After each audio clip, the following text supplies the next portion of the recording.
अपने बच्चे को, छोटे बच्चे को ट्रॉली बैग पर लिटाकर ले जा रही है। ये महिला पंजाब से पैदल चलते चलते अपने घर झांसी जा रही थी। पैदल चलते चलते जब ये छोटा बच्चा थक गया तो महिला ने अपने बेटे को ट्रॉली बैग पर लिटा दिया और इस बैग को घसीटकर चलने लगी। ये छोटा बच्चा ट्रॉली बैग पर ही लेटे हुए सो गया।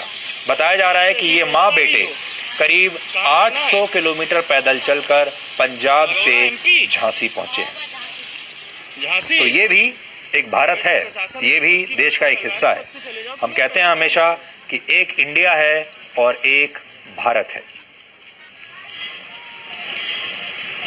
पूरे देश से ऐसी तस्वीरें ना आए और प्रवासी मजदूरों और उनके परिवारों को भरोसा मिले कि संकट के इस दौर में वो अकेले नहीं हैं, ये सबकी जिम्मेदारी है। इसलिए 20 लाख करोड़ रुपए के आर्थिक पैकेज के दूसरे हिस्से में आज ऐसे ही प्रवासी मजदूरों का विशेष तौर पर ख्याल रखा गया है। सबसे पहले आपको इसी बारे में समझाते हैं कि आज के पैकेज में क्या क्या बड़े ऐलान हुए हैं। 8 करोड़ प्रवासी मजदूरों को अगले 2 महीने के लिए मुफ्त अनाज दिया जाएगा। एक व्यक्ति को महीने में 5 किलोग्राम गेहूं या चावल और 1 किलोग्राम दाल मिलेगी। प्रति व्यक्ति इतना मिलेगा।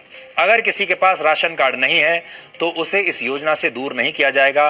राशन कार्ड ना होने के बाद भी ये मुफ्त अनाज सबको मिलेगा। इसलिए आपको बता दें कि जिनके पास राशन कार्ड नहीं है उन्हें भी 2 महीने तक मुफ्त अनाज सरकार देगी। प्रवासी मजदूरों की पहचान करने के लिए उन्हें मुफ्त अनाज देने का काम राज्य सरकारें करेंगी। इस पर 3,500 करोड़ रुपए का खर्च आएगा और यह रकम केंद्र सरकार देगी। सरकार अब एक देश एक राशन कार्ड की व्यवस्था करेगी। यानी आप देश में कहीं भी रहते हो, एक ही देश होगा, एक ही राशन कार्ड होगा, जिससे कोई भी व्यक्ति देश में किसी भी जगह पर अपना राशन कार्ड दिखाकर अनाज ले सकेगा। एक देश एक राशन कार्ड की व्यवस्था को 23 राज्यों में इस साल अगस्त से लागू किया जाएगा। इससे देश के करीब 67 करोड़ लोगों को फायदा मिलेगा।